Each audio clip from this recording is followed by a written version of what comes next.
The Red-Headed League, a modern English adaptation. Chapter 1. A Strange Visitor. One cold autumn morning, Dr. John Watson walked up the familiar steps of 221B Baker Street. It had been several weeks since he had last seen Sherlock Holmes. As he entered the sitting room, he found Holmes deep in conversation with a man unlike any he had ever met. The visitor was large and heavily built, but what immediately caught Watson's attention was his hair. It was bright red, so bright that it seemed almost to glow in the morning light. The man looked nervous. He twisted his hat in his hands and glanced around the room as if unsure whether he should be there. "Ah, Watson," Holmes said warmly, "you have arrived at the perfect moment. Please sit down. This gentleman has brought us a most unusual problem." The red-haired man gave a polite nod. "My name is Jabez Wilson," he said. "I own a small pawn shop in Coburg Square." Holmes leaned back in his chair and folded his hands. "Mr. Wilson has had an experience so strange that it deserves careful investigation." Wilson sighed. "I hope you can explain it, Mr. Holmes. I've tried everything else." "Begin at the beginning," Holmes said. Wilson cleared his throat. "It all started about 2 months ago when my assistant brought me a newspaper advertisement."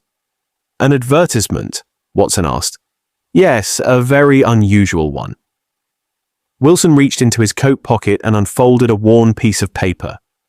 Across the top was a headline printed in large letters: "The Red-Headed League." Watson raised an eyebrow. "I know," Wilson said. "That's exactly what I thought." He continued. Chapter 2. The League. The crowd outside the office was enormous. Jabez Wilson had never seen so many red-haired men gathered in one place. Some were young, some were old. Some had hair as bright as fire, while others had darker shades of red. Everyone hoped to get the job. "My assistant pushed me through the crowd," Wilson explained. "Without him, I would never have reached the door." The office was on the second floor of a small building. After a long wait, Wilson finally entered. Inside sat a short man with even brighter red hair than his own. The man studied Wilson carefully. He walked around him. He examined his hair from every angle. Then, to Wilson's surprise, he suddenly grabbed a handful of it and pulled hard. "Ouch!" Wilson cried. The man smiled. "Excellent," he said. "I simply wanted to be certain it was real." Wilson was too shocked to respond. The interviewer continued asking strange questions. Was Wilson married? Did he have children? How old was he? How long had he lived in London? None of the questions seemed related to the job. Finally, the red-haired man stood up. "Congratulations," he announced. "You have been selected." Wilson could hardly believe his luck. Out of hundreds of applicants, he had been chosen. "What exactly will I be doing?" he asked. The man pointed toward a desk in the corner. "You will copy articles from the encyclopedia. That's all. That is all." The pay would be £4 a week. Wilson's eyes widened. It seemed far too much money for such simple work. There was only one condition. He had to be present in the office every day from 10 o'clock in the morning until 2 o'clock in the afternoon. He could not leave during those hours. Not for business, not for lunch, not for any reason. If he left, he would lose the position immediately. The rules seemed odd, but the money was excellent. Wilson accepted at once. The next morning he began his duties. Every day he sat alone in the office. Every day he copied pages from an encyclopedia. Hour after hour, page after page. No visitors came. No explanations were given. The work felt pointless. Yet every Saturday, he received his wages exactly as promised. Weeks passed. The routine never changed. Then, one morning, everything changed at once. Wilson arrived at the office as usual. But the door was locked. A small white card had been nailed to it. He stepped closer and read the message. The Red-Headed League is dissolved. October 9th. No explanation, no forwarding address, no signature, nothing. The office was empty. The strange red-haired manager had vanished. The league had disappeared. It was as though it had never existed. Wilson spent the entire day searching for answers. He asked neighbors, he questioned shopkeepers, he spoke to the landlord. No one seemed to know anything. The organization had simply vanished overnight. The more he investigated, the stranger the mystery became. At last, frustrated and completely confused, he decided there was only one person in London who might uncover the truth. And so he found himself sitting in the rooms of Sherlock Holmes at Baker Street. As Wilson finished his story, silence filled the room. Watson looked puzzled, but Holmes's eyes had begun to sparkle. That was always a dangerous sign. It meant that somewhere inside this bizarre tale, he had already noticed something important, something everyone else had missed. Chapter 3. Holmes begins to investigate. When Jabez Wilson finished his story, Sherlock Holmes remained silent for several moments. He sat back in his chair with his eyes closed and his fingertips pressed together. Dr. Watson knew this expression well. It meant Holmes was thinking. Finally, Holmes opened his eyes. An extremely interesting case, he said. Wilson looked hopeful. Can you explain it? Not yet, Holmes replied. But I believe I may soon be able to.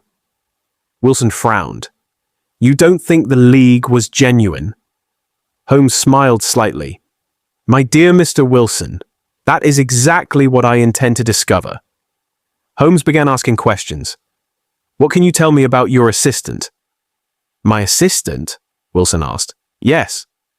His name is Vincent Spaulding. He's a very good worker. How long has he worked for you? Several months. And what wages does he receive? Wilson hesitated. Less than he deserves, to be honest. He agreed to work for half the usual salary. Watson raised an eyebrow. Half? Yes, he said he wanted experience more than money. Holmes exchanged a quick glance with Watson. Interesting, he murmured. He continued questioning Wilson. Was Spaulding intelligent? Very. Did he ever leave the shop? Rarely. Did he have any unusual habits? Wilson thought for a moment. He enjoys photography. Sometimes he disappears into the cellar to develop photographs. Holmes nodded thoughtfully. At last he stood up. Thank you, Mr. Wilson. I believe that will be all for now.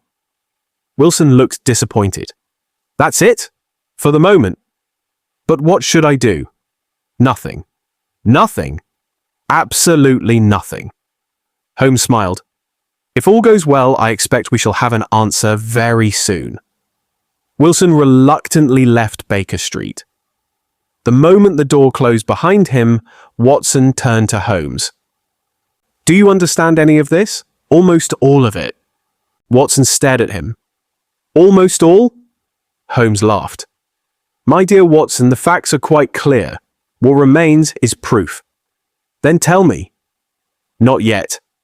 Watson groaned. Holmes always enjoyed keeping his conclusions secret. Instead of explaining, Holmes grabbed his coat and hat. Come, Watson. Where are we going? To visit Mr. Wilson's pawn shop. An hour later, they arrived in Coburg Square. The neighborhood was quiet. The buildings were old and closely packed together. Holmes carefully examined the pawn shop. He studied the windows. He looked at the neighboring buildings. Then, to Watson's surprise, He tapped the pavement several times with his walking stick. "What are you doing?" Watson asked. "Observing." "You always say that." "And it is always the correct answer." Holmes then knocked on the pawnshop door. A young man opened it almost immediately. He was small, clean-shaven, and intelligent-looking. His trousers were stained around the knees. "Can I help you?" the man asked. Holmes politely requested directions to a nearby street. The assistant answered at once and closed the door. The entire conversation lasted less than a minute. Yet Holmes appeared delighted. As they walked away, Watson finally lost patience. "Surely you learned nothing from that." "Oh, quite the opposite." Holmes's eyes sparkled. "I learned exactly what I needed." "Then who is the assistant?" Holmes smiled. "One of the most dangerous men in London." Watson stopped walking. "What?" But Holmes merely laughed and continued down the street. The mystery of the Red-Headed League was becoming far more serious than either Watson or Jabez Wilson had imagined. Chapter 4. A Plan in the Darkness. That evening, Holmes seemed unusually cheerful. He spent much of the afternoon playing his violin while Watson sat nearby, trying to understand the mystery. Finally, Watson could bear it no longer. "Holmes," he said, "you have discovered something important, haven't you?" Holmes lowered his violin. "Indeed, I have." "Then why not tell me?" "Because, my dear Watson, I prefer evidence to theories." Watson sighed. This was a familiar answer. Holmes glanced at the clock. "However, tonight you may see the solution for yourself." Watson sat upright. "Tonight?" "Yes." "Are we going somewhere?" "We are." "Where?" Holmes smiled. "Into the heart of the mystery." Several hours later, as darkness settled over London, Holmes put on his coat and prepared to leave. Before departing, he sent several telegrams and made arrangements with a police inspector named Peter Jones. Soon afterward, Jones arrived at Baker Street. He was a large, confident man with a broad face and a determined expression. Not long after him came another visitor, a distinguished gentleman named Mr. Merriweather. The banker appeared annoyed. "I still don't understand why I've been dragged away from my evening plans," he complained. Holmes laughed softly. "If I am correct, sir, you will soon be very glad you came." The four men climbed into a carriage and travelled through the dark streets of London. No one spoke much during the journey. Holmes appeared calm. Watson noticed that his friend seemed completely certain of himself. Whatever puzzle had troubled him earlier was now solved. Eventually, the carriage stopped near a large building. The group entered through a side entrance. Mr. Merriweather led them down several flights of stone stairs. The air grew cooler. At last they reached a large underground room. The chamber was dimly lit. Rows of heavy boxes stood against the walls. Watson looked around curiously. "What is this place?" "A bank vault," said Merriweather. Holmes knelt and examined the stone floor. Then he nodded with satisfaction. "Excellent." Watson stared. "What are we doing here?" Holmes lowered his voice. "We are waiting." "For whom?" "For the men behind the Red-Headed League." A sudden silence filled the room. Even Inspector Jones seemed excited. Watson felt his heart beat faster. "Do you mean the criminals will come here tonight?" "I am certain of it." "How can you be sure?" Holmes smiled. "Because they have spent weeks preparing for this very moment." The room became silent once again. The lamp was turned low. The men hid among the boxes and shadows. Minutes passed, then an hour. No one spoke. No one moved. The darkness seemed endless. Watson began to wonder whether the criminals would appear at all. Then he saw something.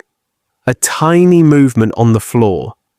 A faint line of light appeared between two stones. Slowly, very slowly, a stone began to rise. Someone was coming through the floor. Holmes's eyes flashed in the darkness. The trap had been set. And at last, the criminals had arrived. Chapter 5. The trap closes. The stone in the floor slowly moved aside. A hand appeared. Then a head emerged from the darkness below. The man carefully climbed into the bank vault. Another man followed close behind him. Neither suspected they were being watched. The first man was young, confident, and neatly dressed. He glanced around the vault and smiled. "We've done it," he whispered. "At last." The second man climbed through the opening and brushed dust from his clothes. "Let's be quick," he said nervously. The first man nodded. He produced a lantern and began examining the room. The criminals had spent weeks preparing for this moment. Now they believed they were finally alone inside the bank. But they were wrong. Suddenly, Holmes stepped forward. "Good evening, gentlemen." The words echoed through the vault. The criminals froze. For a moment, nobody moved. Then the first man spun around and rushed toward the tunnel. But Holmes was faster. Inspector Jones leapt from behind a box. Watson drew his revolver. Mr. Merriweather blocked another exit. The criminals were trapped. The second man surrendered immediately. The first was not so willing. He struggled fiercely and nearly escaped, but Jones seized him by the arm. After a brief fight, the criminal was finally overpowered. Holmes calmly brushed dust from his coat. "I believe your adventure is over." The young man glared at him. "You are clever, Mr. Holmes." Holmes smiled. "You have a reputation of your own." Inspector Jones looked pleased. "We've been searching for this gentleman for years." Watson stared at the prisoner. The man looked respectable. He seemed more like a successful businessman than a criminal. Jones nodded toward him. "This is John Clay." Watson had heard the name before. Clay was famous throughout England. He was intelligent, educated, and extremely dangerous. Many considered him one of the greatest criminals in the country. John Clay smiled coldly. "You may have caught me this time." "Indeed," Holmes replied, "and only just." The police led the prisoners away. Once they were gone, Watson finally turned to Holmes. "Now you must explain everything." Holmes laughed. "I suppose I owe you an explanation." The group left the vault and returned to Baker Street. There, beside the fire, Holmes revealed the truth. The Red-Headed League was never a real organization. Watson nodded. "I suspected as much." The purpose of the League was simple. It was designed to keep Jabez Wilson away from his pawn shop every day between 10 and 2. Watson's eyes widened. Because the criminals needed access to the building? Exactly. Holmes explained that John Clay had taken the job as Wilson's assistant for a very specific reason. The pawn shop stood next to a bank. While Wilson spent his mornings copying an encyclopedia, Clay and his partner secretly worked below the shop. Day after day they dug a tunnel. Slowly they made their way toward the bank vault. Once the tunnel was complete, they no longer needed the Red-Headed League, so they closed it immediately. The locked office and disappearing league were signs that their work was finished, Holmes said. They intended to rob the bank tonight. Watson shook his head in amazement. The entire league was a trick. A very clever trick, Holmes agreed, but even the cleverest criminals leave clues. And what clue gave them away? Holmes smiled. The assistant's knees, his knees. They were stained and worn from digging underground. Watson laughed. You solved the case by looking at a man's trousers. Among other things. Holmes leaned back comfortably. The mystery appeared impossible because everyone focused on the Red-Headed League. But the League itself was never important. It was merely a distraction. Watson smiled. Once again, Sherlock Holmes had seen the truth hidden behind an impossible mystery. And once again, London was safe because he had noticed what everyone else had overlooked. The following morning, the newspapers across London carried the same headline. A daring bank robbery had been prevented. The famous criminal, John Clay, had finally been captured. At breakfast, Dr. Watson read the article aloud while Sherlock Holmes sat comfortably in his chair, smoking his pipe. The reporters are calling it one of the cleverest criminal schemes of recent years, Watson said. Holmes smiled. It was certainly imaginative. Watson folded the newspaper.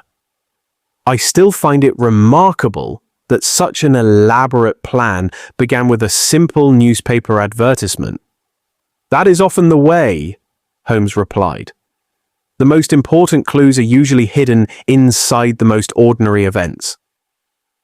A few days later, Jabez Wilson visited Baker Street once more. He thanked Holmes warmly for solving the mystery.